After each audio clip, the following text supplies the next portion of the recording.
तो मेरी जान अभी हाल ही में मैंने प्राइम वीडियो पर छोरी 2 मूवी देखी है, जो एक हॉरर और थ्रिलर मूवी है। इसका फर्स्ट पार्ट 2021 में आया था, जिसे लोगों ने खूब पसंद किया था। तो छोरी 2 मूवी मुझे पसंद आई। यकीन करिए आपको भी बहुत ज्यादा पसंद आएगी, क्योंकि इसकी कहानी इतनी यूनिक है कि आपको तुम्बाड़ जैसा फील कराएगी। तो आज की वीडियो में छोरी 2 मूवी को अच्छे से एक्सप्लेन करूंगा। तो चलिए बिना टाइम वेस्ट करे फटाफट स्टार्ट करते हैं। तो कहानी शुरू होती है और हमें रात का सीन दिखाया जाता है। हम देखते हैं कि एक छोटी सी बच्ची गन्ने के खेत में अकेले लालटेन लेकर अपनी माँ को खोज रही थी। वह बार बार अपनी माँ को बुलाती है। तभी देखते हैं कि एक छोटी सी बच्ची उसको कहती है कि माँ बुला रही है, और जैसे छोटी बच्ची उस लड़की की तरफ दौड़ती है तो फिर अचानक 2 बच्चियाँ बोलती हैं माँ बुला रही है। फिर 2 से 3 हो जाती हैं। ऐसे करते करते छोटी लड़की एक कुएं के पास पहुँचती है। वहाँ वह जैसे ही अपनी माँ को बुलाती है, हम देखते हैं कि कुएं के अंदर से कोई बच्ची के पैर में जंजीर बांधकर खींच ले जाता है। यानी कुछ तो रहस्य था इस कुएं के अंदर। उसके बाद देखते हैं कि हमें सार्क एक स्कूल दिखाया जाता है, जिसमें बहुत सारे बच्चे थे, आपस में शरारत कर रहे थे। तभी उनकी मैम आती है, जिसका नाम था साक्षी। वह बच्चों की हरकत देखकर ब्लैक बोर्ड पर केव मैन लिखती है और बच्चों से कहती है कि ये है आदिमानव और तुम लोग ऐसी ही हरकत कर रहे हो।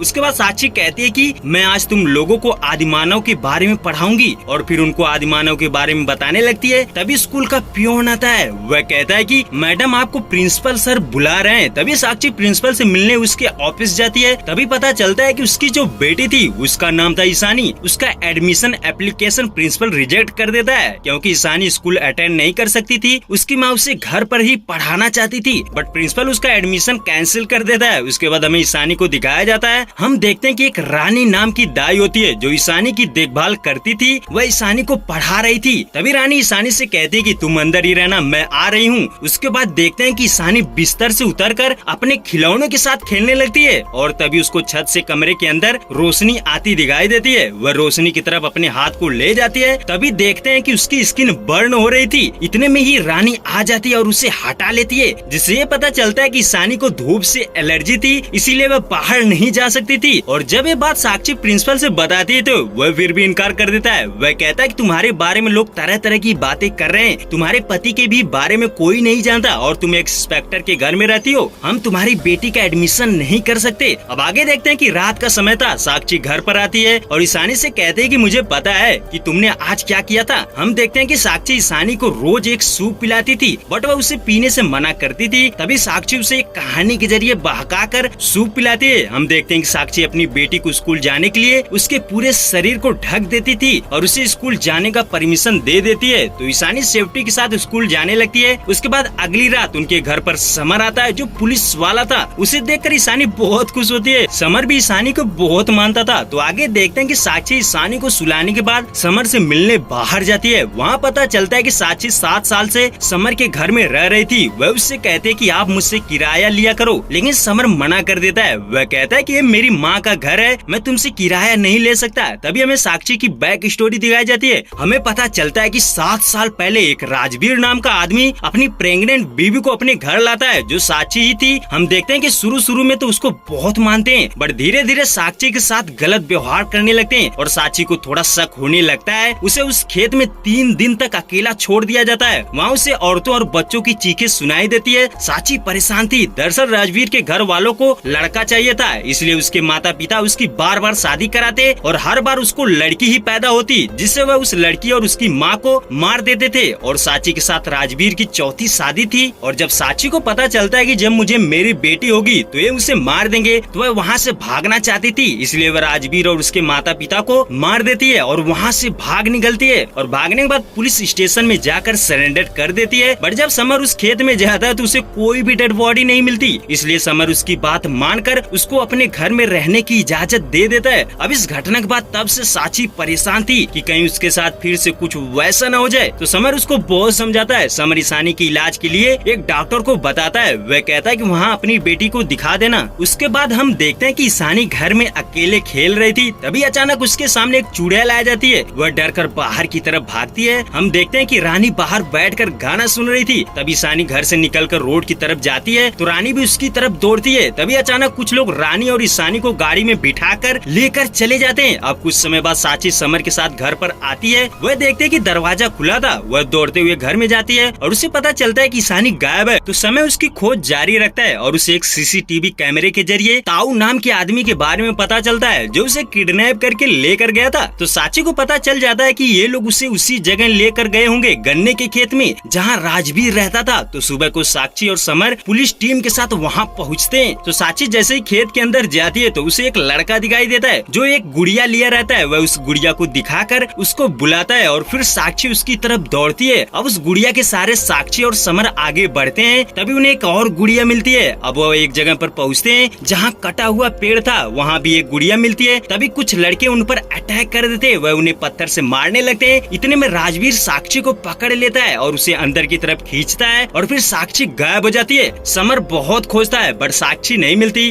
अब देखते हैं कि साक्षी को कुछ लड़के खींचकर अंदर ले जा रहे थे। दरअसल वो जगह कुएं के अंदर थी। इस गांव के सभी लोग गन्ने के खेत के नीचे रहते थे। तो साक्षी को गांव के मुखिया के पास ले जाया जाता है जिसका नाम था ताऊ। ताऊ कहता है कि कई वर्षों से हमारी तपस्या आज पूरी हुई, आज छोरी मिल गई है, इसने हमारी प्रथा को तोड़ने की कोशिश करी थी। तभी राजवीर कहता है कि ताऊ अब तो मुझे कुल में वापस ले लो, क्योंकि जब छोरी भागी थी तो ताऊ राजवीर को अपने कुल से निकाल दिया था। तो ताऊ कहता है कि ठीक है, ये तो हमारे प्रधान जी बताएंगे। अब ताऊ दरवाजे पर बैठी एक दासी से कहता है कि जाओ प्रधान से इस बारे में पूछो। तो दासी गुफा में रह रहे प्रधान से पूछती है, जिससे पता चलता है कि आज से 3 दिन बाद राजवीर की छोरी का समर्पण किया जाएगा और उसकी पत्नी की बलि दी जाएगी। यानी उसकी बेटी ईशानी और साची दोनों को मारने की बात करते हैं। उसके बाद उनका मानना था कि तब जाकर हमारे गांव में खुशहाली आएगी। ये सुनते ही साक्षी राजवीर को बहुत रोकती है बट वह नहीं मानता। तो साची को कुछ लड़के खींचकर एक कमरे में बंद कर देते हैं। उसके बाद ईशानी का सीन दिखाया जाता है। ईशानी के साथ उसकी रखवाले के लिए एक लड़के को रखा गया था। ईशानी उससे अपनी माँ के बारे में पूछती है बट वह नहीं बताती। वो लड़का ईशानी को सूप पीने को बोलता है बट वह मना कर देती है। उसके बाद देखते हैं कि साची दासी से अपनी बेटी के बारे में पूछती है। तभी दासी अपने रौद्र रूप में उसे डराती है। यानी दासी एक छलावा थी, वह अपना रूप बदलकर लोगों को डराती थी। उसके पास काली शक्तियाँ थी। वह कहती कि तेरी छोरी अब तेरी छोरी नहीं है, उसका अब समर्पण होगा। ये सुनकर साक्षी पूछती है कि ये समर्पण क्या है, तो दासी नहीं बताती। उधर देखते हैं कि ताऊ राजवीर से कहता है कि जिस दिन प्रधान जी समर्पण कर लेंगे तब जाकर तेरे को कुल में इजाजत मिलेगी। अब देखते हैं कि 3 दिन थे। इन 3 दिनों में दासी को ईशानी को समर्पण के लिए तैयार करना था। वह उसके लिए उसको एक काढ़ा पिलाती थी यानी सूप। तो वह प्रधान के पास जाती है और कहती कि प्रधान जी अब वह काढ़ा पीना शुरू कर दी है। इतने में साक्षी को उसकी बेटे की आवाज सुनाई देती है। वह उसको ढूंढने के लिए कमरे से बाहर निकलती है पर तहखाने में बहुत अंधेरा था, कोई भी जगह पहचान नहीं आती। उधर ईशानी को कुछ लड़के परेशान करने आते हैं जिसकी वजह से वह भी अपने कमरे से बाहर निकलती है। तभी देखते हैं कि कुछ लड़कियां ईशानी से कहते हैं कि माँ बुला रही है और उसे बार बार कहकर अपनी तरफ बुलाती हैं, जिससे ईशानी उनका पीछा करते करते उस कुएं के पास जाती है। तो दिन का समय था, धूप बहुत तेज थी। वह सीढ़ियों द्वारा बाहर निकलने की कोशिश करती है पर धूप की वजह से उसकी स्किन जलने लगती है और वहीं पर बेहोश हो जाती है। इधर इस बात का पता दासी को चल जाता है कि ईशानी भागने की कोशिश कर रही है, क्योंकि उसके पास शक्ति थी कि वह किसी भी चीज को अपनी दिव्य दृष्टि से देख लेती थी। तो वह भागती हुई ईशानी के पास आती है, उसे घर के अंदर ले जाती है। जबकि उसको ईशानी को समर्पण के लिए तैयार करना था, इसलिए दासी भी परेशान हो जाती है। वह उसको ठीक करने के लिए उसकी सेवा करने लगती है। अब जैसा कि दासी को भी ईशानी की तरह श्राप था कि वह भी धूप में नहीं निकल सकती थी, तो हम देखते हैं कि उसकी भी स्किन जल चुकी थी। कुछ समय बाद ताऊ आ जाता है। वह दासी से कहता है कि अगर छोरी को कुछ हुआ तो ठीक नहीं होगा, गांव में सूखा पड़ा हुआ है, अगर गांव में हरियाली लानी है तो हमें प्रधान जी को ठीक करना पड़ेगा, उसके लिए छोरी का समर्पण करना होगा। इतने में दासी कहती है कि ठीक है, चिंता मत करो, मैं सब कुछ संभाल लूंगी। उसके बाद देखते हैं कि और समर खेत में उन लोगों को ढूंढ रहा था। वह ढूंढते हुए कुआं देखता है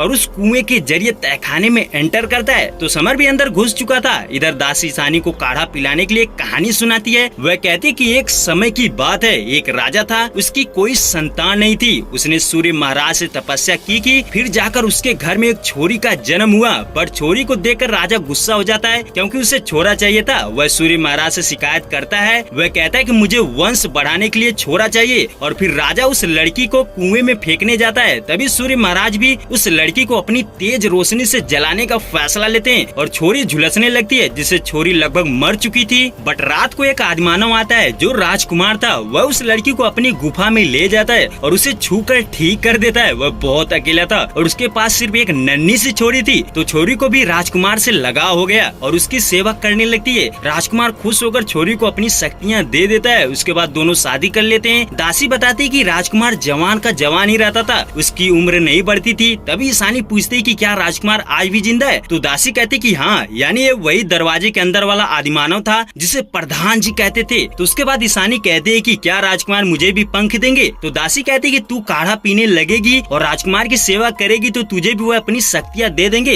अब ईशानी काढ़ा पीने लगती है। उसके बाद देखते हैं कि साक्षी को मरी हुई औरतें परेशान करने लगती हैं। साक्षी उनसे कहते कि हम लोग बहुत ज्यादा हैं, चलो उनका सामना करते हैं। मेरी बेटी उनके पास है बट वो आत्माएं थी, धीरे धीरे सब गायब हो जाती हैं। तभी साक्षी अपनी दाई रानी को देखती है जिससे जंजीर में बांधा गया था, उससे राजवीर मार देता है और खींचकर कुएं के अंदर फेंक देता है। साक्षी उसे बचाने की कोशिश करती है बट बचा नहीं पाती। उसके बाद देखते हैं कि ईशानी के पेट में दर्द हो रहा था, वह चिल्ला रही थी। इधर साक्षी राजवीर को पीछा करते हुए उसके पास जाती है तो राजवीर उसे बहुत मारता है। इतने में दासी उससे कहती है कि तू उसकी माँ है ना, एक खुशखबरी बताती हूँ कि तेरी बेटी अब औरत बन गई है, यानी समर्पण के लिए तैयार हो गई है। तो साक्षी चिल्लाते हुए कहती है कि वह सिर्फ 7 साल की बच्ची है, उसके साथ क्या करने वाले हो? अब ये दासी कहकर चली जाती है। इधर राजवीर साक्षी को बहुत मारता है और वह लहूलुहान होकर कुएं के अंदर गिरती है। वह वहाँ देखती है कि बहुत सारी औरतें उसके अंदर मरी थी।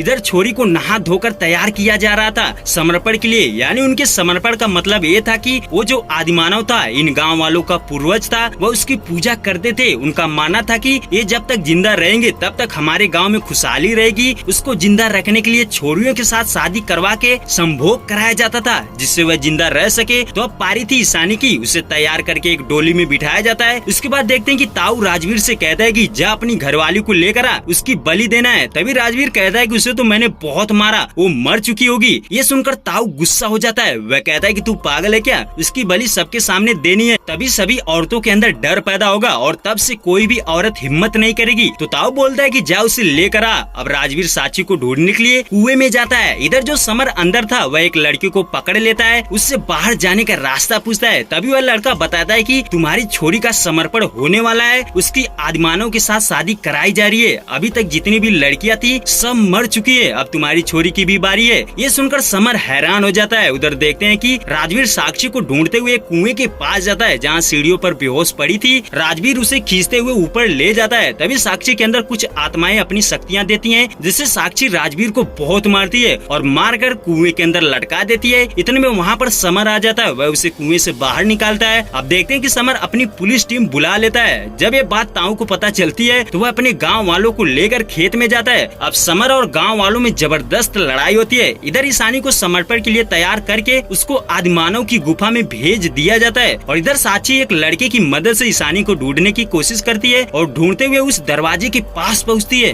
वहाँ उसे दासी रोकने की कोशिश करती है। वह कहती कि ये प्रथा है, हमारी सम्मान है, मैं तुम्हें उसे रोकने नहीं दूंगी और दोनों में लड़ाई होती है। साक्षी कहती कि कमजोर तो तेरा प्रधान है, उसे जिंदा रखने के लिए मेरी बेटी दासी नहीं बनेगी जैसे तू बनी है। तभी ईशानी अंदर से चिल्लाती है। तब देखते हैं कि साक्षी उन आत्माओं की मदद से इस दरवाजे को खोल देती है और अंदर जाती है बट ईशानी कहीं नहीं दिखती। तभी उसे एक बॉक्स दिखाई देता है। जब वह उस बॉक्स को खोलती है तो उसके अंदर ईशानी होती है। साक्षी ईशानी को जैसे ही बाहर निकालती है आदिमानव उस पर अटैक कर देता है। वह साक्षी को रोकता है। उसके बाद छोरी के मुंह में अपनी काली शक्तियाँ डालने लगता है जिससे ईशानी चीख रही थी। तभी अचानक दासी आ जाती है। वह आदिमानव को रोकने की कोशिश करती है और इस तरह आदिमानव से छोरी को बचा लेती है। यानी दासी को समझ आ चुका था कि वह गलत कर रही थी। उधर देखते हैं कि समर अकेले उन लोगों से लड़ रहा था। तभी पुलिस टीम आ जाती है, ताऊ और गांव वालों को पकड़ लेती है। इसके बाद हम देखते हैं कि साक्षी ईशानी को लेकर जैसे ही कुएं से बाहर निकलती है तभी आदिमानव उसके पैर को जंजीर से बांधकर अंदर खींच लेता है। साक्षी दासी से कहती है कि इसे हम छोड़ देंगे तो ये फिर से वापस आएगा, हमें इसे मारना होगा। ये कहते ही वह अंदर चली जाती है। अब ये तो नहीं बताया जाता कि साक्षी मर जाती है बच जाती है, बट उसकी बेटी ईशानी बच जाती है। तो इस तरह माँ अपनी छोरी को बचाती है। वैसे हमारे देश में ना जाने कितनी प्रथाएं ऐसी आज भी हैं। तो इस फिल्म के जरिए में बहुत कुछ सच्चाई पता चलती है। तो tata bye bye, take care, मिलते हैं अगली वीडियो में।